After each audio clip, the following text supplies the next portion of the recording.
Assalamualaikum warahmatullahi wabarakatuh. Salam berjumpa dan salam bertemu lagi bersama channel aku Garuda Muda.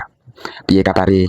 Bagaimana kabarnya? Semoga baik-baik saja, sehat-sehat selalu dan dilancarkan rezekinya, plus dipanjangkan umurnya. Amin, amin ya robbal alamin. Bos ya, seperti yang sudah kita ketahui bersama, PSSI sudah mengeluarkan nama-nama sekuat tim nasional Indonesia yang dipanggil Coach Patrick Kluivert di putaran keempat kualifikasi Piala Dunia. Dari jumlah nama-nama pemain itu, ada 28 nama pemain timnas yang diharapkan membawa hasil positif di putaran 4 Oktober mendatang, bos. Siapa saja nama-nama itu, bos? Tentunya kalian semua lebih tahu, bos, karena nama-nama pemain Garuda Calling sudah beredar di Instagram PSSI, di Facebook, di YouTube, dan sudah diunggah oleh berbagai pengamat channel YouTube ternama, bos. Bos, ada beberapa pemain yang selama ini menjadi langganan dipanggil ketika tim nasional Indonesia akan melakukan FIFA Matchday. Tapi di putaran keempat kali ini mereka secara mengejutkan tidak dipanggil dalam skuad timnas Indonesia. Siapa saja, bos? Yang paling pertama, bos, Marcelino Ferdinand. Menurutku, bos, pemain ini sebenarnya memiliki bakat potensi yang sangat-sangat luar biasa. Tapi Marcelino Ferdinand ini kayaknya akhir-akhir ini performanya menurun, baik di level klub maupun di level tim nasional, bos. Marcelino Ferdinand ini kurangnya menit bermain di level klub. Ya, ada berita, bos, konon katanya Marcelino Ferdinand sekarang ini sedikit mengalami cedera. Alah, itu cuma berita fiktif saja, bos, menurutku, bos. Intinya Marcelino Ferdinand ini performanya menurun. Harus diakui memang benar, bos. Dan ini adalah keputusan yang tepat, mengingat round keempat ini membutuhkan pemain-pemain yang on fire, yang lagi bagus-bagusnya. Bos, Marcelino Ferdinand ini kita akui memang berpotensi bakat yang luar biasa, tapi kekurangannya adalah pemain ini kayaknya kurang bekerja keras dalam pertandingan. Istilah kasarnya, kurang ngeyel, kurang perjuangannya. Ini fakta, bos.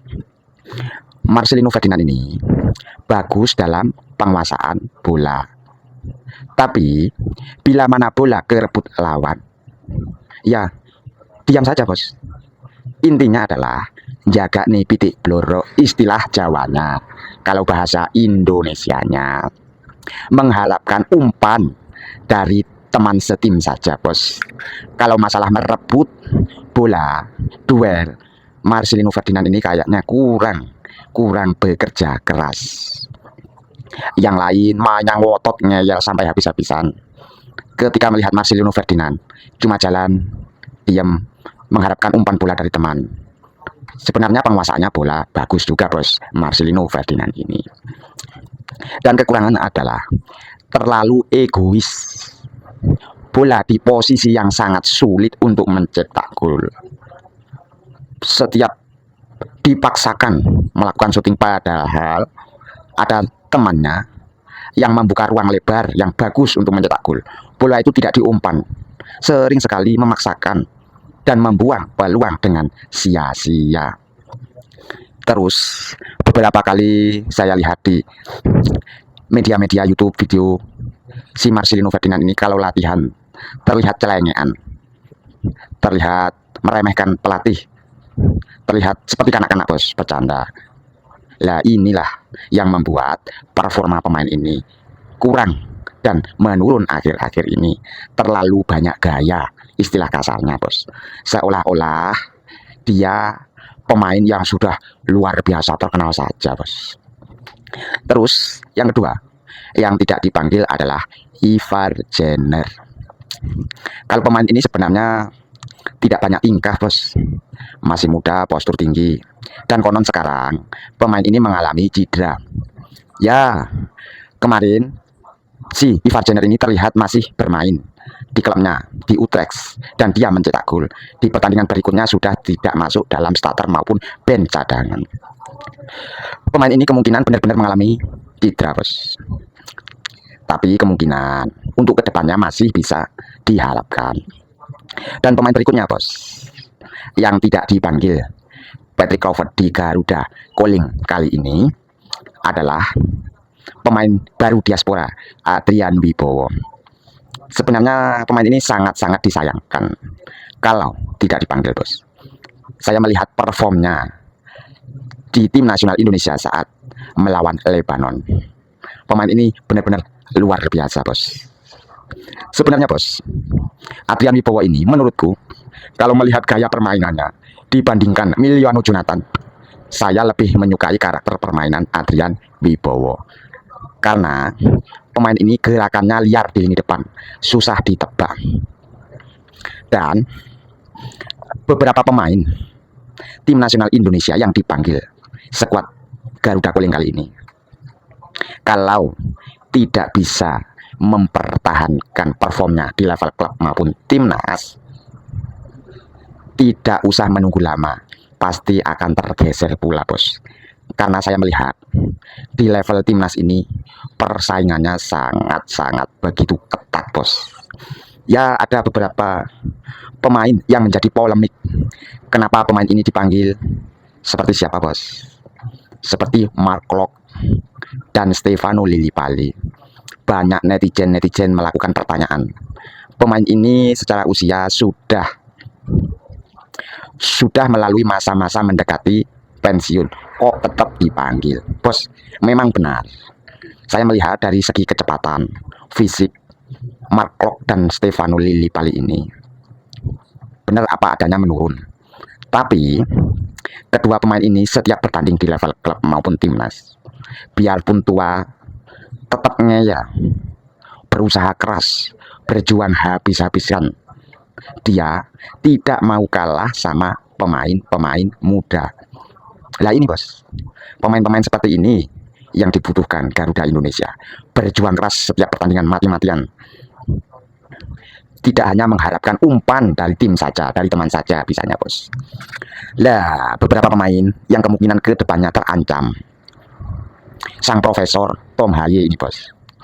Kalau menurutku bos, Profesor Tom Haye ini midfielder atau pemain tengah ini, kalau tim dalam keadaan menyerang atau menguasai bola, si Tom Haye ini sangat-sangat cocok dan bagus sekali. Karena kelebihan Tom Haye ini pada umpan-umpan dan penguasaan bola. Tapi bila mana tim dalam keadaan diserang, si Tom Haye ini sangat-sangat begitu lemah di lini tengah, selalu kalah duel dalam perebutan bola. Dan yang terakhir bos, pemain baru menurutku, Mauro Cistra, striker anyar tim nasional Indonesia. Pemain ini bos, yang saya lihat karakternya, permainannya seperti Marcelino Ferdinand. Bagus ketika menguasai bola, tetapi kurang bekerja keras ketika kehilangan bola. Tapi si Mauro Cistra ini memiliki keunggulan dalam postur tubuh, jangkung, sangat-sangat bagus di bola-bola atas untuk lini depan bos. Lah ada kabar bagus tadi bos, si Uli Romani, striker kita ini yang beberapa bulan ini mengalami cedera ketika melakoni laga di Piala Presiden, sudah mengalami progres penyembuhan. Dan kata tim dokternya Oxford United, si Uli Romani ini sudah 100% siap dalam pertandingan. Tentunya ini akan sangat-sangat membantu sekali dalam lini depan ujung tombak di setiap ketajaman untuk membuat gol, bos. Wow, nantinya yang saya lihat si Ole Rumeni ini akan berduet dengan kedua winger kita. Satu Ragnar Ormangun dan yang satunya lagi pemain baru, pemain muda Emiliano Jonathan. Kita lihat saja, bos. Tapi kalau yang saya lihat dalam chemistry, meskipun si Emiliano Jonathan ini baru bergabung, dari karakter permainannya cepat menyetel, bos. Ketiga pemain ini permainannya ngeyel, nggak mau kalah sama lawan, meskipun bodinya lawan besar, perjuangannya keras, penguasaan bola bagus, duelnya bagus, kehilangan bola bertanggung jawab. Ini yang dibutuhkan, bos. Pemain yang bagus itu ketika menyeleksi, saya ingat dulu, bos, dari dulu sampai sekarang pastinya tetap seperti itu. Cara melihat pemain yang bagus itu pemain yang kuat dalam penguasaan bola dan kuat dalam duel perebutan bola. Ya cuma itu terus dalam menilai menyeleksi pemain itu, bos, mulai dari dulu sampai sekarang. Jadi di sepak bola modern sekarang ini kayaknya lebih bagus membutuhkan pemain-pemain yang berjuang keras di setiap pertandingan dan memiliki perform yang bagus. Memang itu benar, bos.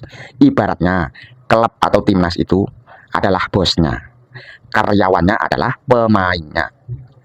Lah, kalau karyawannya berjuang keras, bagus dalam bekerja, pasti dipertahankan oleh perusahaannya atau bosnya, bos.